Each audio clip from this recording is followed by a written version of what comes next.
Saludos, os doy la bienvenida a este vuestro canal. Bueno, pues hoy voy a hablar de Simone Weil. Voy a compartir algunas citas de su obra, principalmente de su obra La gravedad y la gracia, en este primer vídeo que voy a hacer sobre ella y que concluiré con un segundo. Bueno, voy a compartir antes que nada de este diccionario de autores de la editorial Muntaner del año 63, un artículo de Michelle Moore, sobre esta escritora, Simone Weil. Escritora francesa, nacida en París el 3 de febrero de 1909 y muerta en Londres el 24 de agosto de 1943, en plena Segunda Guerra Mundial.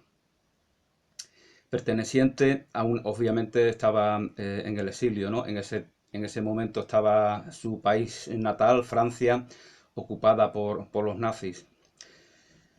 Perteneciente a una rica familia israelita, es decir, tenemos a una persona que, al igual que Muhammad Assad, del cual hice dos vídeos recientemente, tiene un origen judío, ¿no? Y se interesa por otra religión.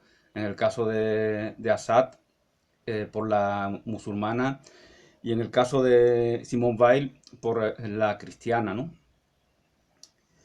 Perteneciente a una rica familia israelita, recibió una primera educación completamente agnóstica. Esto es muy común, ¿no?, entre muchos judíos en esa época, y creo que también en esta, ¿no?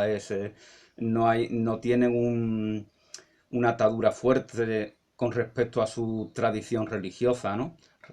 Esto lo comentaba el propio Muhammad Assad, ¿no? Es como una religión un poco, lo viven de una manera que le pasa un poco al cristianismo también, ¿no? Son religiones un poco muertas, ¿no? Que no están vivas, como lo está el Islam para muchos musulmanes, desde mi punto de vista. No quiere decir esto que esta última religión sea mejor que el cristianismo o el judaísmo. Perteneciente a una rica familia israelita, recibió una primera educación completamente agnóstica. Niña de una inteligencia extraordinariamente precoz, fue estudiante aventajada en el Liceo Víctor Duruy. Siguió un curso de filosofía bajo la dirección de Lassen y luego pasó al Liceo Enrique IV, donde durante 3 años fue alumna de Alain. Admitida en la Escuela Normal Superior en 1928, profesora auxiliar de filosofía en 1931, es decir, muy, muy joven, a la edad de 21 o 22 años ya era profesora de filosofía. Simone Weil se apasionó a la vez por el pensamiento griego y por el sindicalismo revolucionario. Durante sus años de estudio había adquirido también un profundo conocimiento de las ideas de Marx. El tema de su primer artículo se lo dio un congreso de la Confederación General del Trabajo de Francia, aparecido en octubre de 1931 en una pequeña revista dirigida por su maestro Alain, antes mencionado. A pesar de todo, la joven desconfiaba del estatismo soviético, del estatismo estalinista, ¿no? Bueno, en esa época, en esos años 30, en donde desgraciadamente pues se dan tantas ejecuciones de críticos con respecto a Stalin en la Unión Soviética. El estalinismo controlaba en gran medida todos los movimientos comunistas del mundo, ¿no? En gran medida. Y de ahí que se dieran casos de personas que tuvieran interés en esta ideología y al mismo tiempo fueran críticas, ¿no? Caso, por ejemplo, de Simone Weil o de su amigo Albert Camus, sobre el cual también hice unos cuantos vídeos sobre su libro El hombre rebelde. En este libro, lo va a mencionar Michelle Moore, en este libro, que es una de las pocas mujeres que menciona en esta obra, El hombre rebelde, Dice Camus que es el espíritu más brillante, uno de los pocos espíritus brillantes de nuestra época. Así la califica Camus.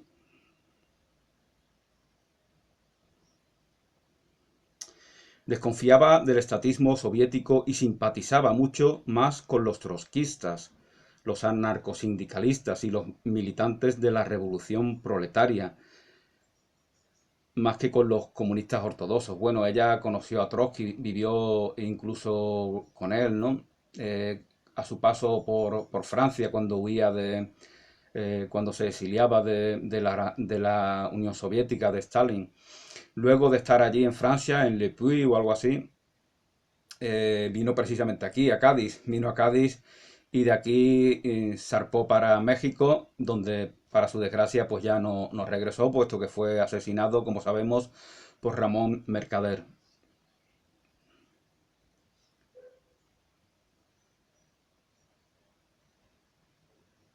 Nombrada profesora de filosofía en el Liceo de Puy en otoño del 31, luego en el de Auxerre, fundó, yo el francés no lo manejo absolutamente nada, así que perdón por mi pronunciación.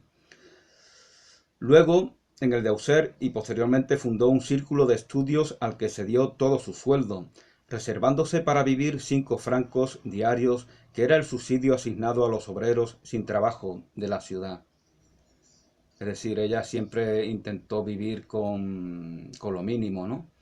Quería emular, ¿no? Las vicisitudes de los obreros, algo que a mí me parece honesto, ¿no? Pues, hoy en día hay muchos comunistas, revolucionarios, apasionados de salón, ¿no? Están en su salón, sentados disfrutando de sus privilegios y nos hablan de esto, de sufrimiento horrible de los pobres, de los proletarios, de los desempleados.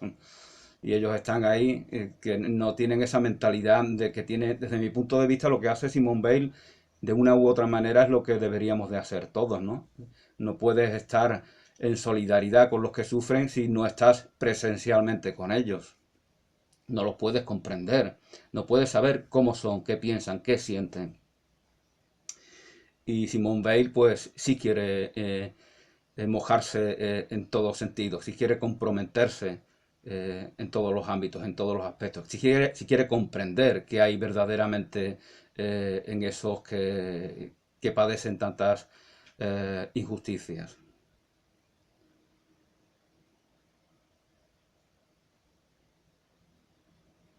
A sus ojos, el enemigo capital no era ya solamente el fascismo.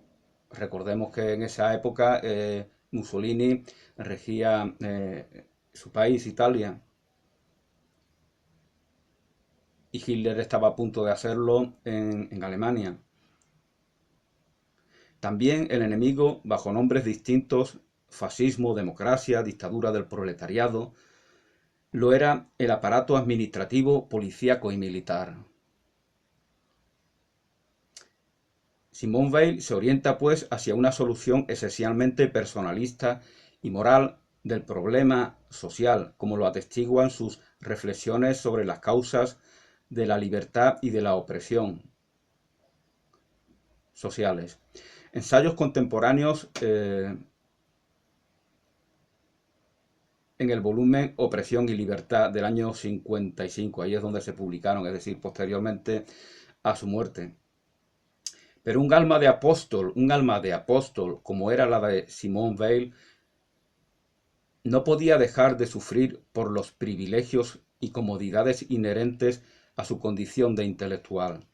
Desde su infancia sentía por instinto que la miseria solo puede conocerse de verdad a través de una experiencia, de una participación que afecte a la vida entera, tal como decía anteriormente. En Rouen, durante el tercer año de su carrera de profesora, tomó la decisión de sujetarse al trabajo de obrera de fábrica, como una prueba voluntaria e indispensable para apuntalar su pensamiento y su acción de militante revolucionaria. El 4 de diciembre de 1934 entró efectivamente en la fábrica Renault, donde trabajó penosamente manejando prensas y taladradoras hasta agosto del 35, es decir, durante más de medio año. La joven abandonó la fábrica con la salud arruinada, pero su experiencia moral consignada en el diario y en las cartas fue todavía más abrumadora. Simone Weil acababa de descubrir en efecto que la opresión del obrero moderno no procede únicamente de una mala organización social, siempre reformable, sino de la naturaleza misma del trabajo mecánico. Bueno, esto lo criticaba el propio Marx, ¿no? Ese trabajo mecánico que esclaviza a los obreros, ¿no? Se critica en la película de Chaplin, ¿no? De Tiempos Modernos o algo así, ¿no? Película que es más o menos de esa época. Es una forma de esclavitud, ¿no? Como creo que comenta la propia Weil, los obreros ahí construyen, fabrican esos vehículos que luego el empresario les va a vender. El empresario que no trabaja.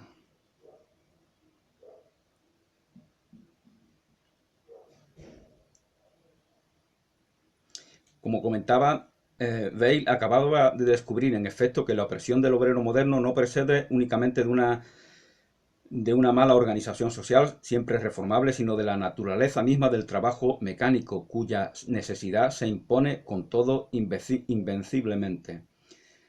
Sin dejar sus hábitos de extrema pobreza voluntaria, Simone Weil reanuda la enseñanza en Bourges, pero pronto se presenta la Guerra Civil Española en la que ella combate, hecho que se convierte en su máxima preocupación. En agosto de 1936, la guerra estalla el 18 de julio de ese año, sale para Barcelona, impaciente por alistarse en las filas de los anarquistas. Un accidente le obliga a regresar a Francia 2 meses más tarde, pero aquel breve contacto con la guerra le ha bastado para comprobar con espanto hasta qué punto el gusto del homicidio por sí mismo puede despertarse en el hombre civilizado entre comillas, ¿no? Bueno, ella cuenta de estas atrocidades, ¿no? De cómo se asesinan a los niños, cómo se les ejecuta con toda indiferencia, de la misma manera que hoy pues hemos escuchado como los integristas islámicos pues ejecutan a esos pequeños, incluso bebés, con toda normalidad, ¿no? Al grito de Alá es grande. Entonces, por otra parte, se da cuenta y su experiencia coincide en esto con la de Malraux en La Esperanza, en su libro La Esperanza, y también con la de Bernanos, de que la oposición entre dictadura y democracia tiende cada vez más a borrarse y que en todos los campos ideológicos el hombre moderno es aplastado por la máquina social o guerrera, reducido al estado de función anónima. A partir de aquel momento, ¿no habrá de buscar la salvación más allá de la política?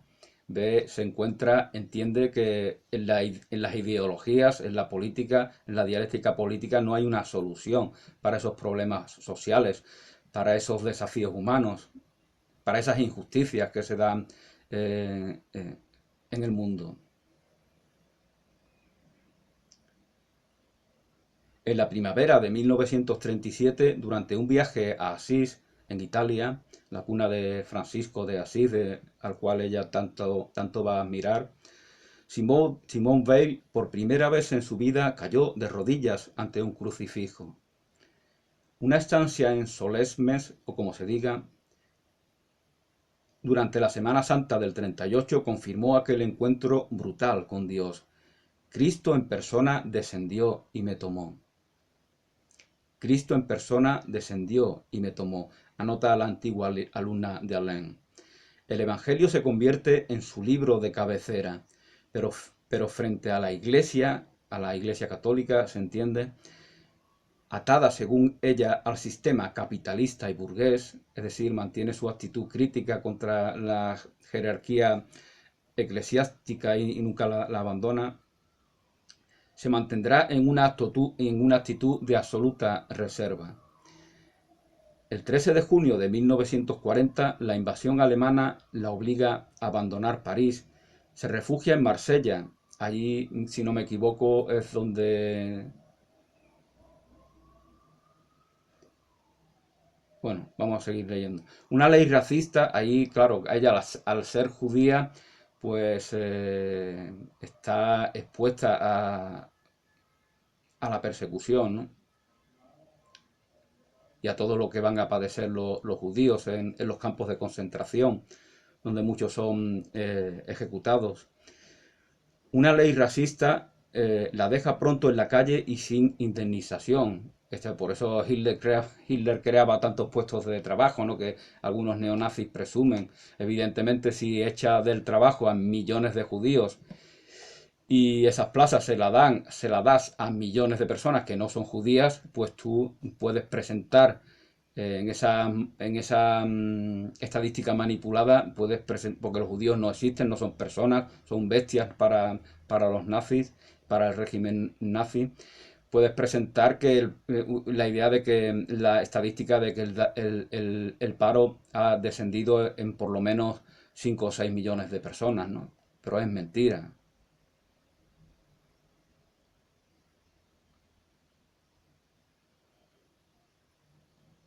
Ahora puede consagrar todo su tiempo a la meditación y al trabajo personal. Fue entonces cuando empezó a redactar sus cahiers, una selección de los cuales se publicó en el año 50. En Marsella frecuentó el grupo de tal nombre determinado y bajo el seudónimo de Emile Nobis publicó en esta revista artículos de filosofía y de literatura, reflexiones sobre la condición obrera y sobre el catarismo que acababa de descubrir. Entretanto proseguía su evolución religiosa.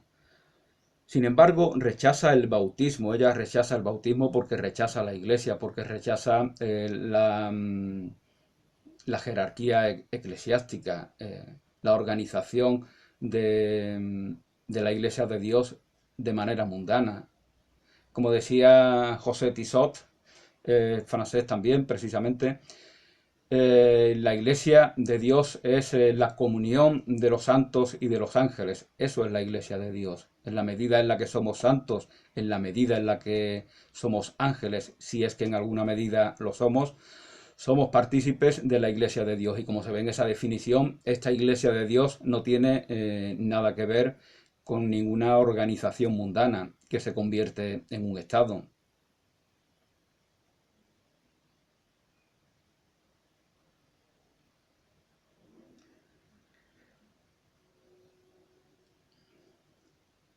Bueno, como comentaba, continúa su evolución religiosa, eh, tiene fe, quiere vivir la caridad, pero rechaza el dogma, que le parece una limitación arbitraria de la revelación. El dogma es una limitación arbitraria de la revelación. Así lo ve Simone Weil.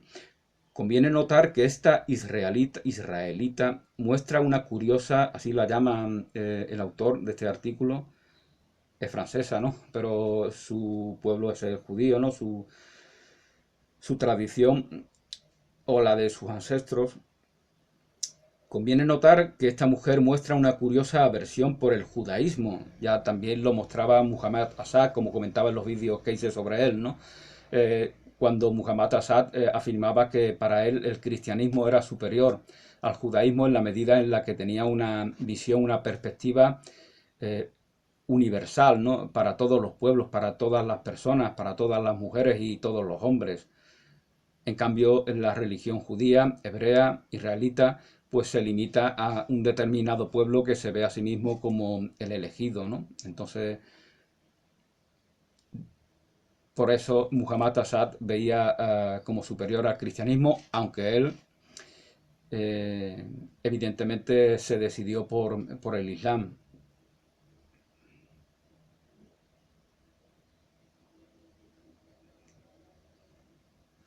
Rechaza el dogma, como comentaba.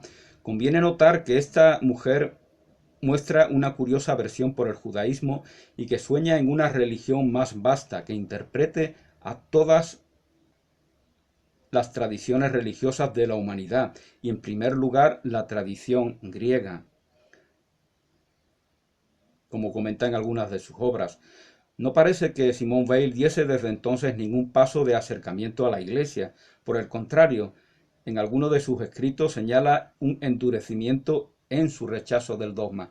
Cuanto más se le atrae el cristianismo, mayor es su oposición a la Iglesia católica, mayor es su actitud crítica. El 17 de mayo de 1942 logró por fin embarcarse para los Estados Unidos. Allá prosiguió su meditación espiritual. En tanto multiplica sus gestiones para entrar en los servicios de la Francia Libre de Londres. En noviembre del 42 llega a Inglaterra y durante el invierno siguiente redacta algunos de sus ensayos. Desgraciadamente su salud ya muy quebrantada, se agrava a causa de las restricciones voluntarias que sigue imponiéndose con creciente rigor. En abril de 1943 entra en el hospital Middlesex en Londres y muere algunos meses más tarde en el sanatorio de Ashford. Todo es desmesurado en esta escritora. Todo es desmesurado en esta escritora. Muere en el año 43, en abril de 1943. Esta escritora desaparecida cuando su pensamiento se hallaba aún en plena evolución. Simone Weil mezcla las religiones griegas, los misterios egipcios, la fabulación platónica, las palabras de los profetas judíos en una heterodoxa y acaso genial síntesis. Eleva la trascendencia de Dios, para mí yo la veo como una precursora de la espiritualidad, de la nueva espiritualidad, ¿no? Que hoy, que desde finales del siglo pasado tiene tantos gurús, maestros y difusores, ¿no? Eleva la trascendencia de Dios hasta hacerlo casi impersonal e inaccesible. Desprecia la creación hasta el punto de negarle toda consistencia y toda verdad. Y llega a concebir un universo regido por una implacable necesidad. La palabra necesidad tiene la palabra deseo también y otras palabras tiene un significado distinto del que lo suele tener para los demás en esta autora, ¿no? Ella tiene su propio léxico, su propio vocabulario, su propia jerga, por lo tanto hay que comprender qué significado le da ella a cada palabra y en cada momento. Ante ello, el lector se siente envuelto en un vértigo, entre una tierra donde sólo el mal parece activo y un Dios fuera de su alcance. Pero ¿podemos interpretar a Simone Weil como un filósofo? En realidad fue un alma arrebatada por Dios, así dice Michel Moore. En realidad fue un alma arrebatada por Dios, literalmente consumida por una alta iluminación, mientras que su inteligencia no lograba aún equilibrar el sentimiento de lo divino y las justas medidas humanas de las que con todo alcanzaba el sentido. En sus contradicciones, en el inaudito ejemplo de santidad laica que nos ha dejado Simone Weil, reconocemos a la más alta encarnación de la añoranza religiosa de la humanidad de nuestro tiempo. La más alta encarnación de la añoranza religiosa de la humanidad de nuestro tiempo. Bueno, pues este es el artículo de Michel Moore y ahora voy a dar paso a la lectura de algunas de sus citas y mis comentarios personales de la obra La gravedad y la gracia. Bajeza sugiere gravedad, ¿no? Eso dice Simone Weil. La gravedad lo relaciona con la bajeza, con lo mundano. El uso de la crueldad para estimular a los soldados por Napoleón. Bueno, esto es una bajeza también, obviamente. Lo vemos, desgraciadamente es algo muy actual, ¿no? Con los crímenes que se dan en tantas guerras. A veces los que arengan, los mandos que arengan no comparten con sus subordinados, con sus soldados, buenos valores de defensa del bien, de la paz, de la libertad, sino que les comparten, les incitan a la crueldad, relacionan la virilidad que manifiesta el guerrero, el soldado, lo relacionan con la crueldad. Cuanto más cruel eres, cuanto más pisoteas, cuanto más te ensañas con tus semejantes, más hombre eres, más estás luchando por tu patria, más te estás elevando. Esa es una falsa elevación propia de la bajeza. Así pienso yo que lo entiende. Esta es la idea que desde mi punto de vista quiere compartir Simone Weil. Los móviles bajos encierran más energía que los elevados. Al reconocernos, al identificarnos con tal bajeza, toda esa energía que nos viene desde arriba es degradada y es invertida en la defensa de la propia bajeza.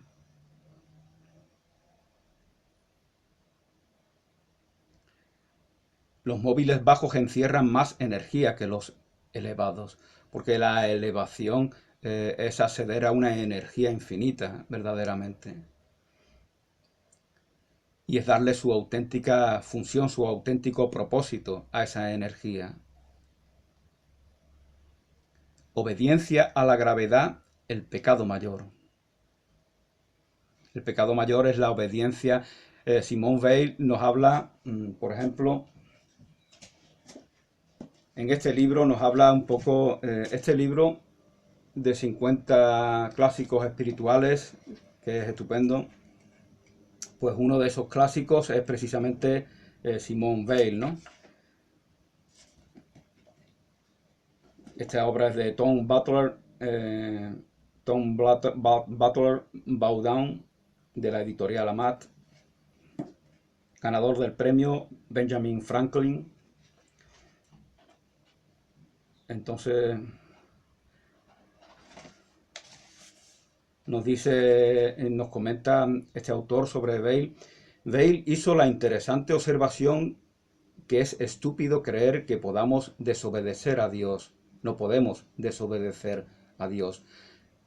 Aquí ¿qué significa obediencia para Weil? Aquí podemos verlo. No significa sumisión, no significa degradación, no significa privación de la propia libertad,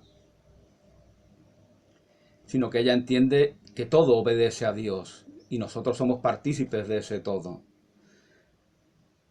Es estúpido creer que podamos desobedecer a Dios, ya que todas las cosas en el universo obedecen a la ley divina de manera casi mecánica. Podemos elegir entre desear o no desear la obediencia. Ahí es donde está nuestro libre albedrío. Pero al final obedecemos todos. Al final obedecemos. Tienes que aprender aquello que te eleva, aquello que te santifica, aquello que permite compartir la verdad de tu esencia en tus relaciones. Eso tienes que aprender. Si decides aprender otra cosa, no por eso dejas de estar en el proceso de aprendizaje. Sigues en él, pero de una manera invertida, de una manera tergiversada, de una manera desvirtuada. Pero sigues en esa obediencia. Podemos elegir entre desear o no desear la obediencia, pero al final obedecemos todos, ya que la ley espiritual es tan infalible como la de la gravedad. De ahí el título de su obra, La gravedad y la gracia. La ley espiritual es tan infalible como la ley de la gravedad. Eso dice, así piensa Simone Weil. Afirma que los criminales son como tejas caídas de un tejado. Puede que se hayan soltado del tejado para sentirse libres, pero la gravedad inevitablemente ha causado su caída hasta el suelo. También observa que cuanto más obediente es un esclavo con su amo, tanto más se ensancha la diferencia entre ellos. Hay una obediencia inadecuada, desvirtuada, que es la obediencia al mundo, que es la obediencia a la gravedad, que es la obediencia a aquello que se opone a la armonía universal. Eso sí que es servidumbre. Eso es esclavitud. Cuanto más obediente es un esclavo, porque para Simone Weil la obediencia no es esclavitud, la obediencia es armonía. Por eso os comentaba al principio de lo importante de comprender cuál es su propio argot, cuál es su propio léxico. Obediencia no es sumisión, obediencia no es esclavitud. Esclavitud es la negación de esa obediencia. Cuanto más obediente es un esclavo con su amo, tanto más se ensancha la diferencia entre ellos. Fijaos la relación con las clases sociales que esto tiene, con las injusticias de las personas más desfavorecidas, ¿no? Sin embargo, de ahí la relación, por eso todo es uno, ¿no? Por eso su espiritualidad está ligada a su compromiso político, a su compromiso social, todo es uno, no puede segregar una cosa de otra. Por eso, como comentaba yo en algún vídeo, esa idea de prohibir expresiones de religiosidad, como hacen en Francia, es verdaderamente absurda, es ridícula, es grotesca, es una expresión de combate. El Estado francés lleva 250 años combatiendo el cristianismo y al mismo tiempo usurpando su herencia cristiana, porque la Revolución Francesa es una consecuencia de la tradición cristiana, que habla de fraternidad, que habla de igualdad y que habla de libertad. La verdad nos hace libres. Sin embargo, cuanto más obediente es una persona con Dios, fijaos también que esta es una espiritualidad muy conforme con los valores femeninos, ¿no? Donde la obediencia tiene un significado positivo en el sentido espiritual, en el sentido religioso. Sin embargo, cuanto más obediente es una persona con Dios, tanto más esa persona se convierte en una expresión de Dios. Cuando soy Dios, soy lo que soy verdaderamente. Así decía algún místico. Y esta misma idea, con sus palabras, la expresa Simone Weil. Bueno, pues voy a seguir comentando algunas de sus citas de la gravedad y la gracia. Obediencia a la gravedad es el pecado mayor. Para liberarme a mí misma necesito enfocarme en algo que no sea yo misma. Necesito tener un referente de trascendencia. No debo luchar por mí mismo. Eso hace el codicioso, ¿no? Que se cree separado, que es el mal del mundo, la idea de separación, la convicción de la separación. Y esa separación está en la propia persona. Es un mal, por lo tanto, para sí mismo.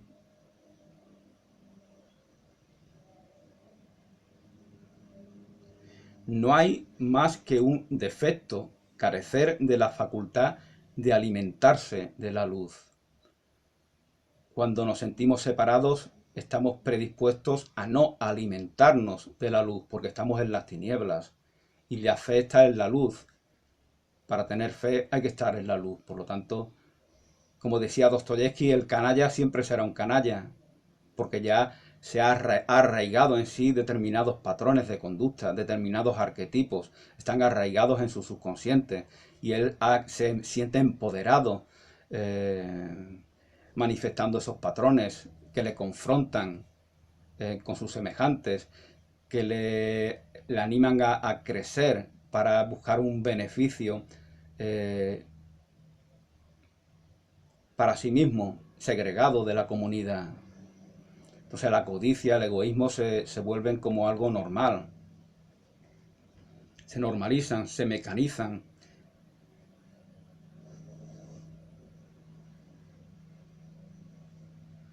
No hay más que un defecto, carecer de la facultad de alimentarse de luz. Es decir, no hay más que defectos. Ahí donde hay luz, ahí donde carecemos de luz, solo hay defectos. La gracia es la ley del movimiento descendente. La gracia es la ley del movimiento descendente. Porque nosotros estamos aquí y la gracia desciende hacia nosotros, que debemos elevarnos gracias a la gracia. valga la redundancia.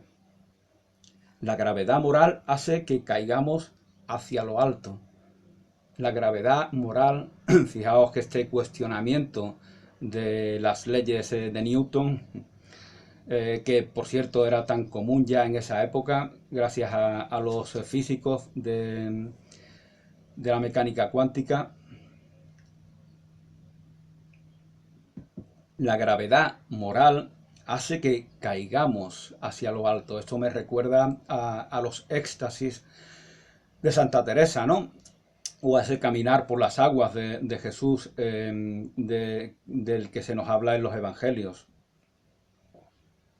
Esto físicamente no es más que un símbolo, o es lo menos trascendente. Lo importante es la elevación en el verdadero ser, en la verdadera individualidad, no el aspecto milagroso exterior. El sufrimiento envenena si no hay nadie con quien compartirlo. El sufrimiento envenena si no hay nadie con quien compartirlo. No es bueno que el hombre esté solo, ¿no? Así se decía el Génesis, ¿no? Y aquí pues se ve la importancia de la familia. Muchos cuestionan la familia. La familia sin familia no hay comunidad, sin familia no hay país, sin familia no hay una razón de peso. Por eso el Estado utiliza el matrimonio y la familia. ¿Cómo utiliza el matrimonio? Bueno, esto lo explicaba en el matrimonio como herramienta de represión, ¿no? Ese vídeo que hice hace algunos años, por ejemplo. Imposible perdonar a quien nos ha hecho daño, si ese daño nos ha rebajado. Si el que nos ha hecho daño nos ha rebajado, no podemos perdonarlo. Por lo tanto, aquel que nos hace daño verdaderamente nos está invitando a elevarnos. Porque en esa elevación tal daño no puede darse. Hay que pensar que no nos ha rebajado. Hay que pensar, hay que tener esa convicción o tener esa aspiración a tenerla.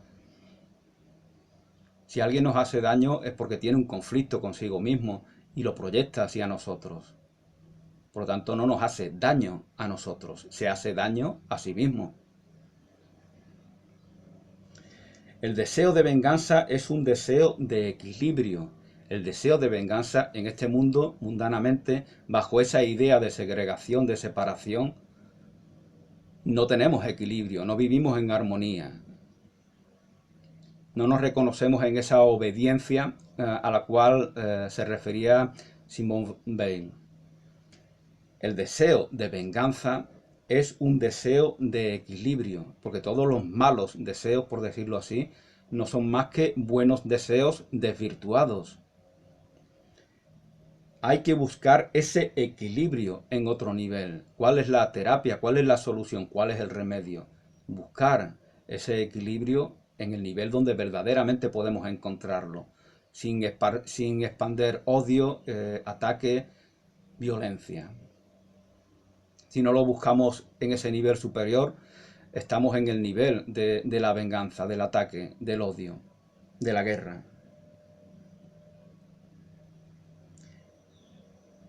La limitación envilece, la limitación envilece.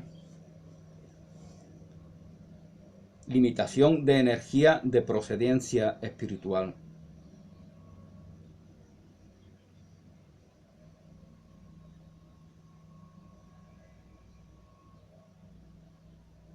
Limitación de energías de procedencia espiritual.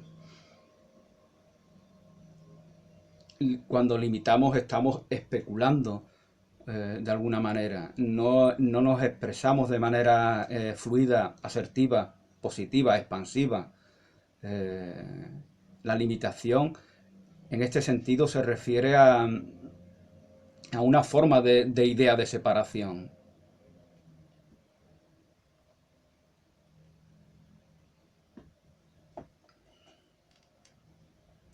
Los bajos sentimientos, como la envidia, como el rencor, son energía degradada. Los bajos sentimientos son energía degradada.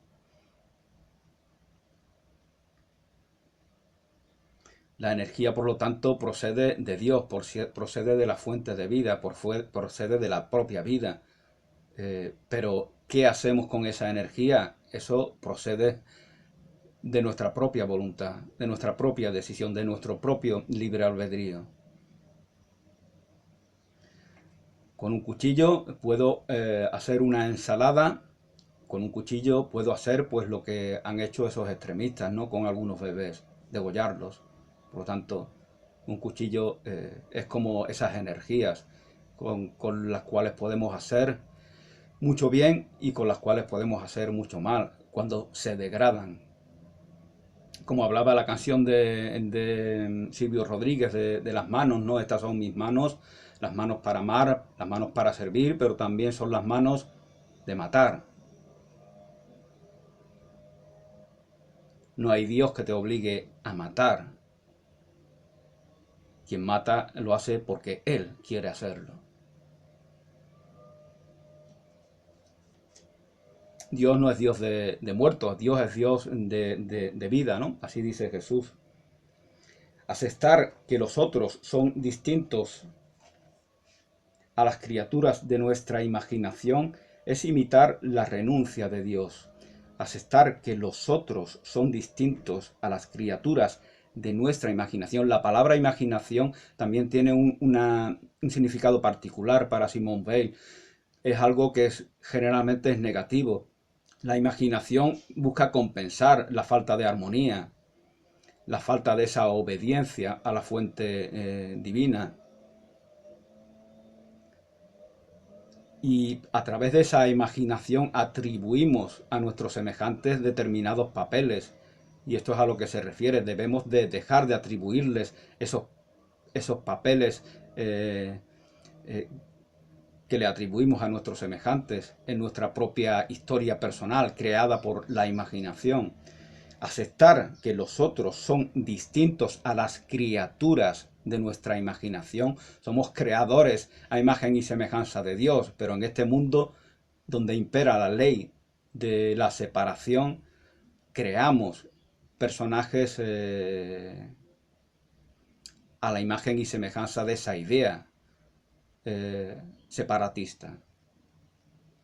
Personajes que combaten, que se confrontan. Aceptar que los otros son distintos a las criaturas de nuestra imaginación es imitar la renuncia de Dios, porque la creación para Simone Weil es una expresión de renuncia. Renuncia, veis aquí cómo hay que comprender cuál es el propio argot de la filósofa.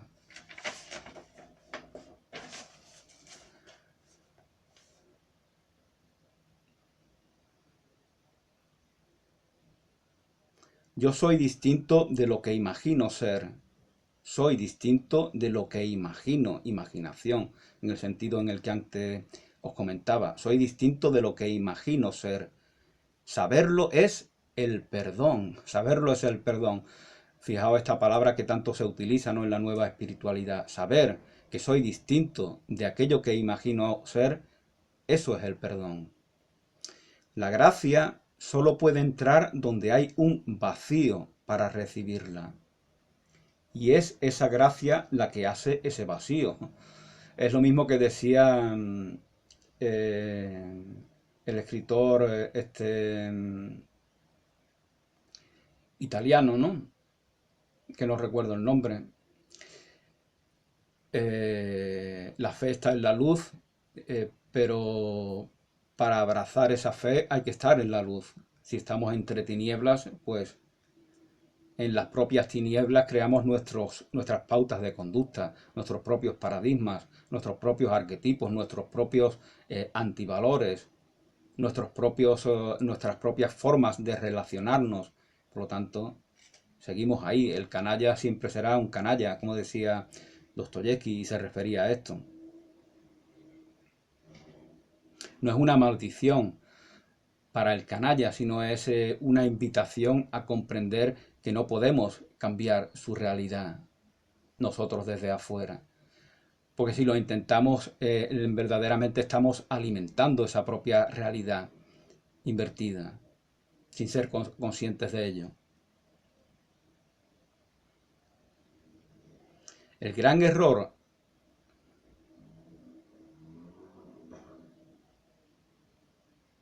de los marxistas, el gran error de los marxistas en el siglo XIX es creer que al avanzar se sube en el aire, que al avanzar ascendemos. Es la mitificación del proceso, del progreso, la mitificación de la historia. De esto pues nos hablaba a lo largo de todo su libro el amigo de Simone Weil, Albert Camus, en esa obra del hombre rebelde. Los marxistas, los que ellos critican, los revolucionarios, creen que estamos inmersos en una progresión que nos va a llevar a una redención definitiva. Y eso les excusa todo tipo de crueldades, todo tipo de injusticias. Eso excusa sus propias mentiras, sus propios autoengaños. El gran error de los marxistas es creer que al avanzar se sube en el aire. Nada puede tener otro destino que su origen. Nada puede tener otro destino que sea otra cosa que su origen. La creación de Dios en su pureza, en su belleza, en su plenitud, en su infinitud, empieza y termina en su origen. No puede ser diferente. La criatura forjada a imagen y semejanza del Creador solo es tal criatura si da noticia plenamente de su origen, de la forma, de la identidad que el Creador a su imagen y semejanza le ha otorgado a la criatura. Nada puede tener otro destino que no sea su origen. La idea opuesta, la idea de progreso, es veneno. Volvemos a la idea de progreso, es veneno. Nosotros ya está esa plenitud. ¿Qué nos decía Muhammad Asad cuando criticaba al cristianismo? Decía que según él, según su punto de vista, el cristianismo segrega al cielo de la tierra, al paraíso de nuestra realidad cotidiana. Y según él, el Islam no hace tal cosa. Esa idea de segregación interpretada de una manera propia de la mentalidad de separación nos hace concebir proyectos de progresión humana que son que son ilusiones, que son ilusorios, porque no podemos ser más de lo que verdaderamente somos ya, aquí y ahora. Entonces es un problema de conciencia de lo que uno de lo que se es. Nada puede tener otro destino que no sea su propio origen. La idea opuesta, la idea de progreso, es veneno. Los que aman una causa son los que aman la vida que ha de llevarse a fin de servirla, a fin de servir esa causa. Los que aman una causa son los que aman la vida que ha de llevarles a servir. Son los que aman la vida que ha de llevarle a fin de servirla, a fin de servir esa causa. Si yo amo la causa de la paz, pues eso me va a llevar a tener determinados desafíos. Tengo que amar esos desafíos, aunque me provoquen dolor, sufrimiento. Tengo que amarlos porque la causa lo merece, porque verdaderamente amo esa causa. Si no es así, verdaderamente no amo esa causa. Y esto está en relación con lo que os comentaba al principio, ¿no? De querer estar con los obreros, con los proletarios, con los parados, con los desfavorecidos. No puedes estar con ellos desde la distancia. Tienes que estar íntegramente y tienes que valorarlos, tienes que verlos como tus maestros. Como decía también Dostoyevsky, volviendo a Dostoyevsky, yo estoy con los muyís. En ellos encuentro la verdad, en ellos encuentro el verdadero camino espiritual, pero no estoy con su superchería, no estoy con su ignorancia, porque son males que se les ha impuesto. Y aún así reconozco en ellos su gran valor, reconozco en ellos su magisterio con respecto a mí.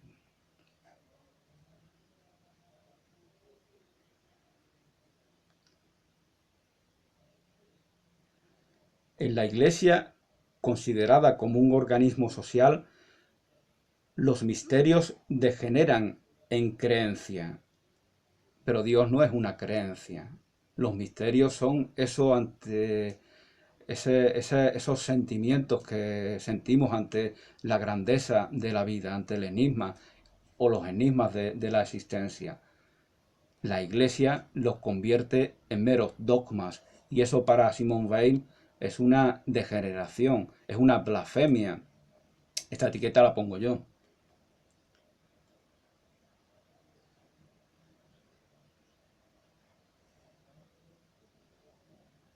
La religión como fuente de consuelo es un obstáculo. La religión no es una fuente de consuelo, en el sentido al menos en el que nos lo va a decir Simón. La religión como fuente de consuelo para la verdadera fe, en ese sentido el ateísmo es una purificación. La religión como fuente de consuelo para la verdadera fe es un obstáculo. La religión como fuente de consuelo es un obstáculo para la fe verdadera. En ese sentido, este es un tópico importante en el cual se confunden muchos, sobre todo los que son ateos, ¿no? En ese sentido, el ateísmo es una purificación porque nos libera de malas concesiones con respecto a la espiritualidad y con respecto a la idea de Dios. Nos libera de ese Dios antropomórfico, ese anciano con barba que está subido en una nube, que es una idea muy perniciosa, porque pensar que Dios es un anciano con barba, relacionarlo con uno de los dos sexos, hace que cualquiera que sea varón se vea a sí mismo como imagen exclusiva de la divinidad y vea a sus semejantes, en este caso las mujeres, lo vea como seres inferiores.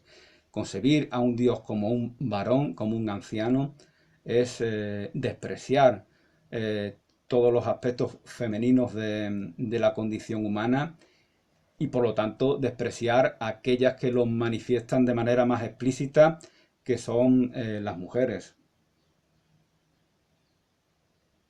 Aquí podemos comprender por qué ella no puede militar, yo tampoco puedo hacerlo, en una religión específica, que tenga unos dogmas, que tenga unas imposiciones doctrinarias.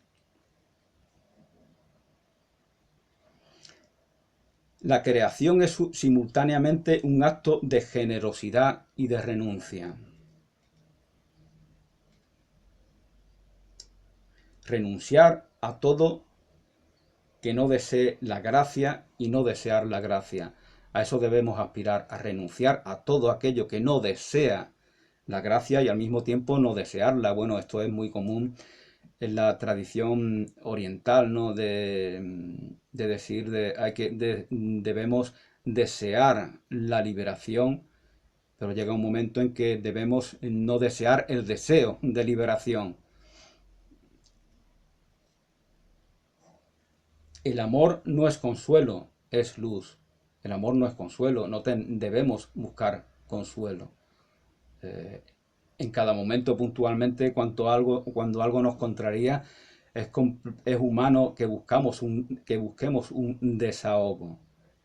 Pero como su propia palabra indica, cuando se da ese desahogo, pues volvemos a nuestro estado de salud natural, a nuestro estado de equilibrio natural. No podemos estar en ese desahogo permanentemente. Pues este es el problema del consuelo. Quien está en el consuelo está permanentemente, es como un patrón de victimista al cual se adapta y se repite interminablemente, indefinidamente, una y otra vez. Por eso esa idea de que en el mundo todo se repite una y otra vez, no de la que hablan tantos filósofos, el eterno retorno. El apego no es otra cosa que la insuficiencia para aceptar la realidad. Eso es el apego. Apego es insuficiencia para aceptar la realidad. Por lo tanto, para compensar esa insuficiencia nos apegamos a los ídolos mundanos. Dos maneras de matarse: suicidio y desapego. Dos maneras de matarse: suicidio y desapego. Tenéis que nacer de nuevo para entrar en el paraíso. Eso es el desapego, esa es esa muerte. Pero el suicidio es una muerte falsa, es una mentira, y el desapego es una muerte verdadera, es una verdad. Eso dice Simone Weil.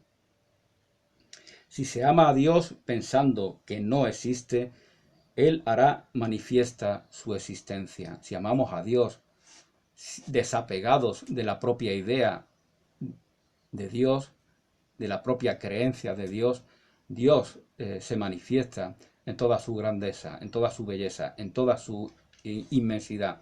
Bueno, pues aquí por el momento lo dejo. Ya haré otro segundo vídeo para ver el desenlace de esta obra de Simone Weil, La gravedad y la gracia. Bendiciones y hasta una nueva oportunidad.